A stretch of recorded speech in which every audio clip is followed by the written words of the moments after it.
Hello, and welcome. Welcome once again to the Start, Scale, and Succeed podcast, the only podcast that grows with you through all 7 stages of your journey as a founder. And you might be sitting there having one of those days, or if we're honest, like one of those weeks or even years, where you wonder if growing your business is even worth it.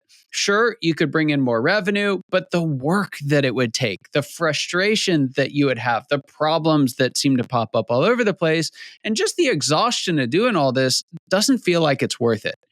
If so, you're not alone. It's actually a problem that every successful founder faces, and it's also one that you don't have to face alone.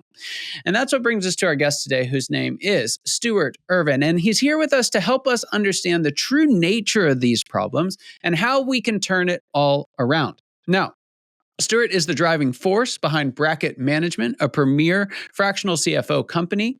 And as a proven finance and operations executive, he brings structure, process improvement, and people development to make an impact. Stewart is a seasoned expert in the manufacturing industry with an impressive track record of helping businesses optimize their financial performance and strategic planning. Stewart's unique approach blends proven corporate results with a deep understanding of the challenges faced by many small businesses. He's here with us today. Stewart, you guys have a really unique way of bringing structure to growing businesses. And there's some founders who are listening today who are wondering if that growth is even worth it. So before we even get into like how you would grow your business, what some of these problems are, what would you say to someone who's in that moment right now, just struggling to wonder if this is all worth it? Yeah, it is totally worth it. You know, I deal with clients. Most of my clients that I have today have somewhat hit the proverbial ceiling per se. And this actually is something that they ask all the time. I just don't know that it's worth it. And you know, I've seen many times how thankful people are when they kind of make it over that hill, over that hurdle. Yeah. I was just at a client yesterday, and he was like, "I just don't know." You know, he's got a great culture, he's got great people, but he's starting to realize that the people he has are not the individuals who's going to take him there. And he's like, "Man, I just don't know if it's worth it." And I just keep telling him, you know, you were gifted this, be a good steward of what was given to you, and trust the process that when you get to the other side, you're going to be like, holy smokes, this is so worth it. The flip side of it is it seems painful, but if it's done methodically and correctly, it's such a smooth transition that it's really not incredibly disruptive. And all of a sudden you're going to look up and go, man, we really are not doing anything like we used to do. Or, you know, a year later, we are so much better than we were. Yeah. And it's, you know, again, it looks daunting from this side of the situation. But again, one day you'll look up and go, man, that's crazy. We're nothing like we were. It's really wild because it creates this interesting communication challenge that when I meet someone in this stage, it's like, I can't actually tell you what it's going to be like a year from now, not because I don't see it, but because you won't believe it. You'll think I'm a liar. That's right. So it really can be so much better. And one of the things that happens is that financially, we run into challenges that we're just not used to experiencing, right? That's right. Profitability just seems to be so much harder. And when it doesn't move the way that we want, it's so much harder to change, or at least it feels like it is. That's right. And you have these people problems coming up. And one of the main challenges is that there's not a main challenge. There's like 1,000 of them. So that's correct. When you start working with someone, again, who's feeling this way, but has the faith to know that it can be better, how do you help them to really start to understand what needs to be fixed and in what order? Yeah, so we kind of enter into a business and we want to first understand, are we going to come in a triage? Like, is this company in really big trouble and they don't realize it? Or is this company healthy and they just kind of need to put systems in place? And based off of that approach, it would vary in regards to what we're going to do. So we do a variety of assessments. And in one of our assessments, we analyze the financials, we analyze the strategy and the operational execution of the business. It's about 100 question assessment, and it will 100% pinpoint, hey, there's a problem here. We need to focus in on that. So if it's a triage, it's a recovery mode. It's all hands on deck. Let's make this thing happen. If it's not a recovery situation, then there's a variety of assessments we go through, of which one, I have a Lean Six Sigma black belt. And so one thing we do is we'll map out their core processes And it normally takes about a day and a half. And in that, their eyes are just open because traditionally the biggest driver of their frustration will stand right out on paper. And that'll be our jumping off point. So, okay, this is the biggest heartache you're having right now. So let's focus in on that. 99 times out of 100, it's a system issue. Let's just start working towards putting a system in place. And a lot of times you'll fix one of the most major issues of the company and everything else starts to fall into place. And so, again, it varies. So if the company's in triage mode and we get it recovered, then the very next thing we do is, okay, let's map these core processes and figure out what is the number one driver of all the chaos in your business. And we just methodically work our way through it. Yeah. One of the things that I really appreciated about your approach as I was researching this episode, and you even mentioned it in your answer here, is this combination of the financial aspect, the strategy aspect, and the operations aspect. That's because right. typically folks in our profession will really come at that with one, maybe two at the most. And so you'll have folks, and it's, to a hammer, everything's a nail. To a lot of CFOs, every problem's a financial problem. Right? That's right. But oftentimes at this stage, sure, there are some things that they should be doing from a financial perspective, but like you're saying, so many times it's structural. It's a process change that needs to happen. Absolutely. How was it that you came to that revelation, and what challenges do we run into when we try and treat those as three separate functions? Yeah, so the biggest thing you have to recognize is they're all interrelated. So on the finance side, it's just the result of the activities that's occurred. I mean, it's the end result. You can look and say, yes, we won, we lost, so on and so forth. It's the result of what happens on the operations side, right? If your operations is out of control or off in the ditch, your financial results are not going to work. Mm-hmm. As well as if your operations are out of control and not working, you're not focused on strategy. Because all you're worried about is how can I execute today? So I've recognized enough to know that there's going to be a point when your operations is working, and then you're going to be like, oh, crap, I've got to go grow this thing. And if you haven't focused on strategy, now you're going to be in even more trouble than you were. So it's all interrelated. And for me, how it's worked, I was blessed to start at the very bottom of my family business at a very young age. I worked my way all the way through the top. And I learned the system. I learned the playbook, and I saw how everything was interrelated. Fast forward, 15 years, I was put into a position where I was in a supply chain role, working on business turnaround for, working in these companies that weren't supporting our programs. I just continued to learn and grow that. And then I really started to recognize how everything was interrelated. And so then I got the opportunity to turn a company. And at this point, I was, I had started in operations, I have an MBA in finance. And so I started putting all the pieces together, learned all the accounting functions over the last 20 years, and just to see how it would work. And so in one of the business turnarounds, I was over both finance and ops. And I started seeing how, okay, if you do this, that's that impact, and just started putting the pieces together. And then we just built a formula and just started really to recognize that if you do A, B happens. If you tweak this, turn that knob, that happens. And then we just put the entire system in place. Yeah. And it's the interrelatedness that's so important. It's actually getting them in sync that I think is the root problem. That's right. Because you can say, yeah, we're focused on operations, but if you don't have your financials in order, you don't have your report card. You can't tell if it's actually working or not, and you certainly can't diagnose it. So I love that bringing together of those two realities. You've mentioned a couple times on here, and I think particularly for those founders who are out there and they're listening and they're learning and they listen to podcasts like this, most of them would say, yes, we need processes, right?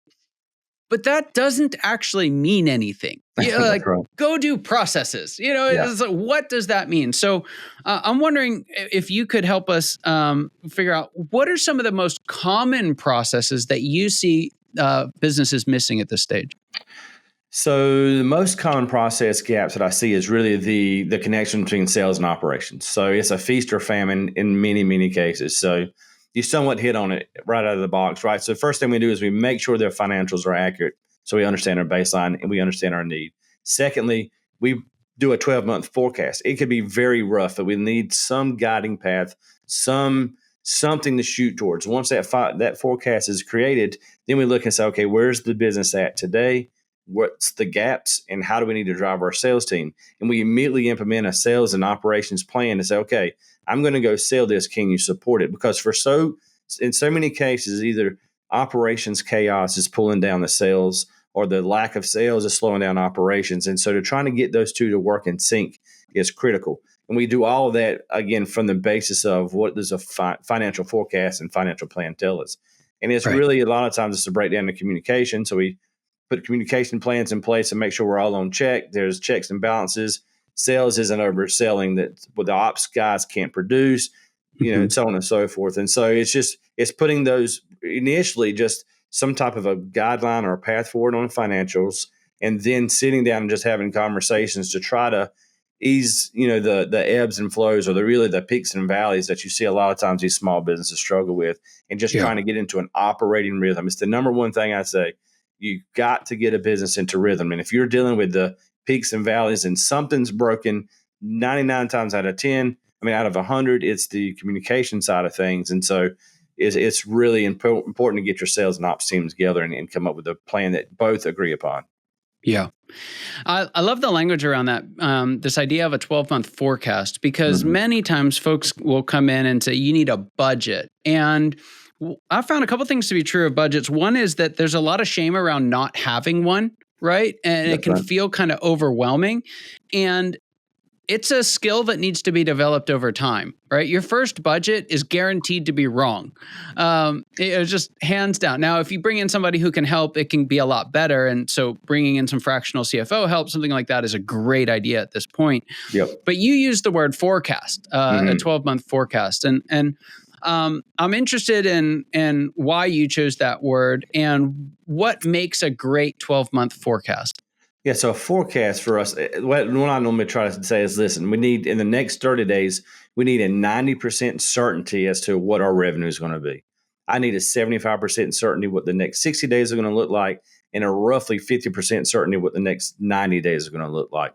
Again, that just gives us a guide. It allows us to make decisions in the short term, so on and so forth. The beauty of a forecast is it's a guide that when you get to the end of it, you say, how well did I perform to that, and what do I need to do to change it to get better as we go? So it's not a set it and forget it. It's a living, breathing process. Again, now we do develop a 12-month plan that doesn't change, but the forecast allows us to always compare back to the plan, but we're making adjustments sometimes daily, but at a minimum every 30 days, we're adjusting based off of what actually happened to our plan, against our plan, and against our forecast. And again, it gives you grace, because to your point, the first time you do a forecast, it's going to be wrong. The first time you do a plan, it's going to be wrong. The kicker is making sure you look at what actually happened and then take actionable changes to make sure your results come more in line in the future. Yeah. Yeah, it's so good. I love that point on it being a living document, because if you try and do one at the beginning of the year and come back and check it out at the end of the year, it's not all that helpful. It's actually very frustrating. Yeah.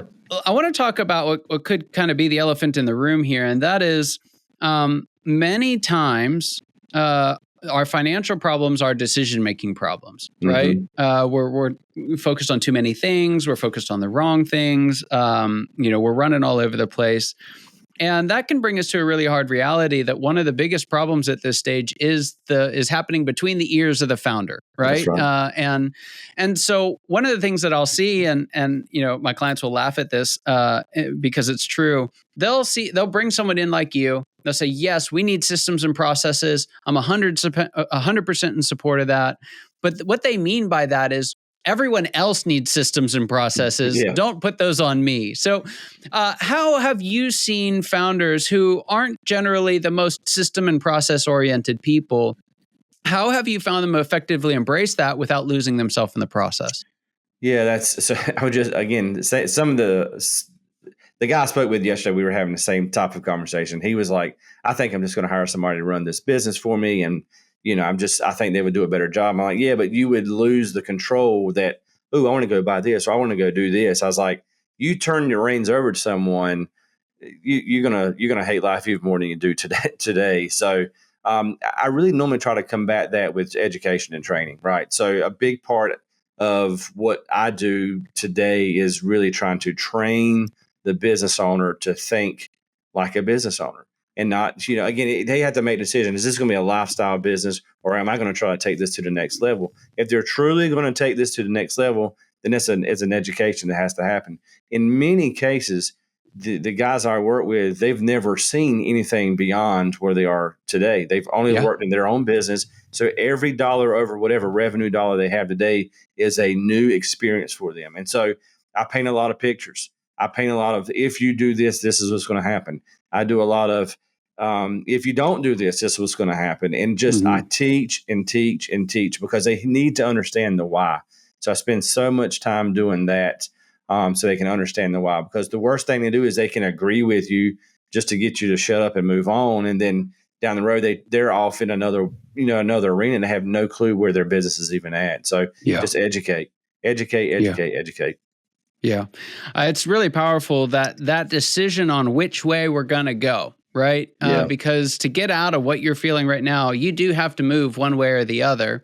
And I've found it's important to help folks recognize, hey, one's not inherently better than the other. It's really a question of which one do you want to do? And then which one are you willing to sacrifice to achieve? Because in either direction, you might be sacrificing extreme growth to have a lifestyle business, not one to one, but there's different parameters there. Or you might be sacrificing your, visionary freak flag to really scale a business. And I love that you approach that. And I think for anyone listening who's feeling that way, a big part of why you might be stuck is because you're trying to hold both at the same time and it doesn't work. Absolutely.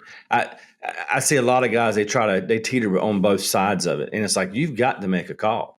You cannot continue to sit on the fence and say, I do want to do this, or I don't want to do this. You got to make a decision and go.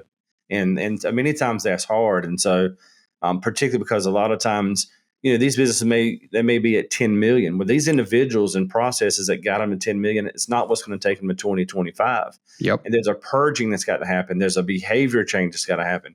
But what I normally try to say is, listen, granted, the people may change, but you're doing a process today, albeit it's incorrect. All I'm trying to get you to do is do this process this way that is more correct. It's still a process. Yep. And so a lot of times people think, if you put processes in place, it will make this company too rigid. It'll strain, like you said, the creativity. That becomes stale and corporate. No, you have a process today. It's just off-centered. And so let's try to bring it back. So again, it's really trying to see to the point of, look, corporate is corporate, but it doesn't have to be corporate. And then explain the difference. So you're here, this is where we're going to go, and this is the result of doing so. So it's just a lot of communication. It's a lot different. Again, if you're a W-2 guy going in and turning the company around, you're the guy. You just make it happen. And so when you're trying to be a coach, it's so much of an emotional play with the business owner, because at the end of the day, it is on them. All I can do is kind of walk them through the path here. But at the end of the day, he's got to make the call. Yeah. And so there's a lot of education and discussion that goes on behind closed doors, just trying to make sure that, again, the business owner really knows that what's involved in this process. Yeah. Yeah. And being able to make that decision. I know when I was there, I got stuck in that spot, not making that decision for a couple of years, actually. And in the words of my great father, he said, you either need to shit or get off the pot. Yeah. It's one or the other. He totally called me out on it. And I couldn't complain after that because I realized it was my own fault. But there's a lot that goes into doing it right afterwards. And I was fortunate to get some amazing help during that window once I made my choice. I think that's really important. So, Stewart, there's this question that I ask everyone. I'm very interested to see what you would say to it. But the question is this. What is the biggest secret you wish wasn't a secret at all? What's that one thing you wish everybody watching or listening today knew? That there's options, right? So I've spent 15 years trying to turn businesses around, right? And you walk into these companies, and a lot of times people have reached their wits end and they're ready to give up. The beauty about today's world is there's fractional executives in nearly every discipline of your business. So if you're struggling with sales, there's a fractional sales guy out there. If you're struggling with ops, fractional COOs. And so there are experts who can come in who are very affordable, who can tailor their options and opportunities for you in the state of your business. And so So many times people just give up too soon, and there's options out there. And so just know that there's always an option. There's always an option. So good. So good. Yep. Stewart, there's some folks listening that'd love help, someone who can pull all these different parts of their company together and help a founder make sense of it. Where can they find out more about you and the work that you guys do? Yeah, so you can check out our website. It's bracketmgmt.com. That's bracket management short. You can find me on LinkedIn. It's where I'm probably most active. Again, phone's on me all the time. Just reach out via direct message, and I'd love to help anybody who needs some assistance. Brilliant. Stewart, thank you so much for being on. For anyone listening, we'll put those links in the show notes for you so you can get right to them.